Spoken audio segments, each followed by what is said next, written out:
कैसे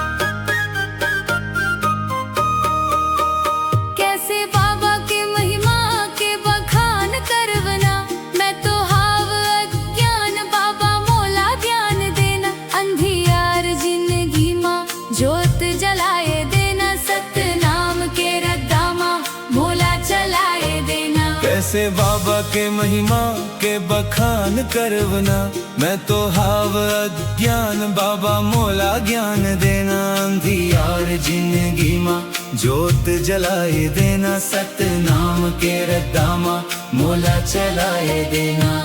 जय सतनाम जय सतनाम, जय गुरु घासीदास बाबा। जय सतनाम जय सतनाम, दुनिया भर में गूंजे बाबा।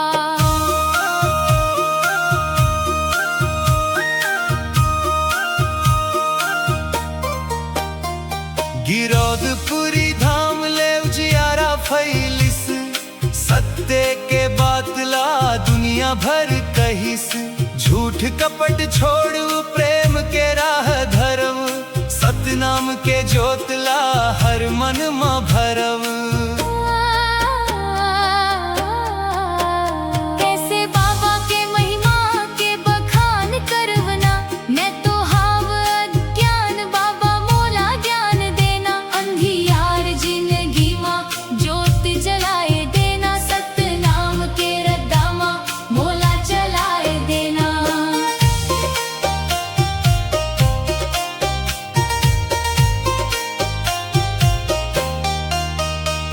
गरीब अमीर सबला एक समान माने, मानव सेवा करके भगवान ला जाने। ऊंच नीच भेद भाव सबला मिटा डारे, सत्य और दया के गंगा बहा डारे। कैसे बाबा के महिमा के बखान करवना, मैं तो हाव अज्ञान बाबा मोला ज्ञान देना। अंधियार जिंदगी माँ जोत जलाए देना, सतनाम के रद्दामा मोला चलाए देना।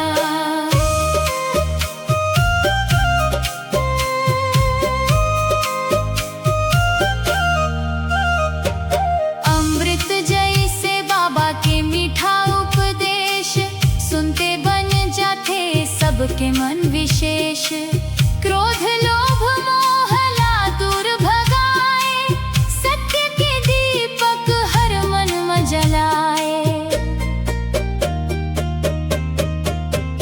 कैसे बाबा के महिमा के बखान करवना, मैं तो हाव अज्ञान बाबा मोला ज्ञान देना। अंधियार जिंदगी माँ जोत जलाए देना, सतनाम के रद्दामा मोला चलाए देना। सफेद ध्वजा लहराए गगन में, गूंजे सतनाम हर आंगन में। भक्त मन नाचय बाजय मांदर, जय गुरु बाबा गूंजय अंदर। कैसे बाबा के महिमा के बखान करवना, मैं तो हाव अज्ञान बाबा मोला ज्ञान देना। अंधियार जिंदगी माँ जोत जलाए देना, सतनाम के रद्दामा मोला चलाए देना।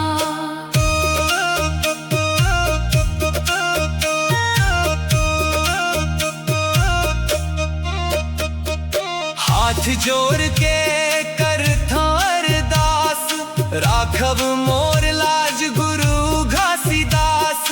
तोर चरण में मोर भरोसा, तै हंस मोर जीवन के आसरा।